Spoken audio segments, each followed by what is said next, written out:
So அனைவருக்கும் மதிய வணக்கம். நாம் பார்த்து கொண்டிருப்பது திருப்பத்தூர் மாவட்டத்தின் பிரதான சாலை. அதாவது திருப்பத்தூரிலிருந்து வாணியம்படி போறவங்க, சென்னை போறவங்க, அது தாண்டி கடல் கடந்து எங்கன்னா போனாலும் இந்த ரோடு தான் பயன்படுத்தணும். ஸோ இது வந்து டுவர்ட்ஸ் வாணியம்படி ரோடு, இது வந்து டுவர்ட்ஸ் திருப்பத்தூர் சந்தன மாநகருக்கு போற வேண்டிய ரோடு. ஸோ கடந்த திங்கட்கிழமை கலெக்டர் அவர்கள் சொல்லியிருந்தார், ஆட்சியர் அவர்கள் 3 நாள்ல ரோடு போட போறோம், திருப்பத்தூர் டு வாணியம்படியோ இல்ல வாணியம்படி டு சேலமோ போட போறோம்னு சொல்லியிருந்தாங்க. அதுக்கடுத்து 3வது நாள் என்ன ஆச்சு அப்படின்னா, அமைச்சர் பேட்டி கொடுத்தாரு. இன்னொரு 5 to 10, 10 to 5 அந்த மாதிரி ஒரு கணக்கு சொன்னாரு.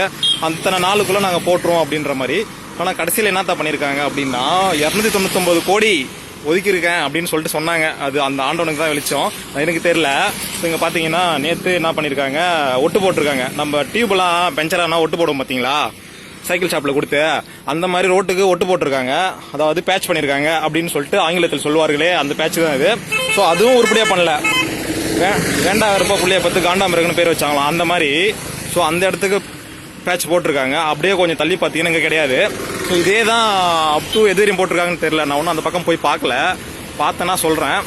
ஸோ 299 கோடி சுவாகா நாமம் அப்படின்ற மாதிரி ஆகுமா, இல்லை போடுவாங்களா? தேர்தல் வேற வரப்போகுது. கொஞ்சம் யோசிச்சு அடுத்த முறையாவது நல்ல ஒரு சாமாவு, நல்ல ஒரு அமைச்சர். நம்ம மாவட்டத்துக்கு வந்து எத்தனை 4 அமைச்சர் இருக்காங்க, சாரி 2 அமைச்சர், 4 எம்எல்ஏ, 2 எம்பி இருக்காங்க. பட் எதுக்கு இருக்காங்கன்னா அவங்களுக்கே தெரியல அப்படின்றதான் உண்மை. ஸோ இது வந்து தாமலேரிமுத்தூர் அந்த நாற்றமல்லி போகும் பார்த்தீங்களா, அந்த ரோடு இது. அங்கே போகுது அந்த ரோடு, நாற்றமல்லி ரோடு. இது வந்து டுவர்ட்ஸ் சென்னை சேலம். உளறேன், சாப்பிட்டதெல்லாம் ஜீர்ணாவது, அம்மா சமைச்சு போட்ட மீன் குழம்புலாம். ஸோ இது வந்து வாணியம்படி போற ரோடு. ஸோ அன்பானவங்க ஆம்பூர்காரங்க, வம்பானவங்க வாணியம்படிக்காரங்க, நட்பானவங்க நாற்றமல்லிக்காரங்க, இதெல்லாம் சேர்ந்த கலவை தான் நம்ம திருப்பத்தூர்காரங்க. ஸோ இவங்க எல்லாரையும் ஒன்றிணைக்கணும், எல்லாரும் சேர்ந்து பழகணும், கூடி கொலாவணும் அப்படின்னா ரோடு சாலை முக்கியம் பிகிலு. ஆனால் இவங்க வந்து ரோட்டை போட்டு தரமாட்டேன்றாங்க. ஒன்று எத்தனை பேர் வந்து சில்லறை வாங்கி நோட்டுகளை செலவு பண்ண போறீங்கன்னு தெரியல. பிளஸ் பைக்கு விற்கிற பெட்ரோல் காஸ்ட்டுக்கு, ஸ்பேர் பார்ட்ஸ் ரேட்டுக்கு இந்த மாதிரி ரோட்டில் நம்ம பயணம் பண்ணுங்கன்னா நமக்கும் சேஃப்டி இல்லை, வண்டிக்கும் சேஃப்டி இல்லை அப்படின்றத மட்டும் சொல்லிட்டு, என்னை மாதிரி ஏழை தாயின் மகன்கள் வந்து எத்தனை பேர் பெட்ரோல் அளந்து போட்டு இந்த ரோட்டில் ஓட்டி வண்டி டயர் டியூப் எல்லாம் போய் அப்படின்ற மாதிரி. சரி, நான் ரொம்ப பேசிட்டேன். நன்றி, வணக்கம்.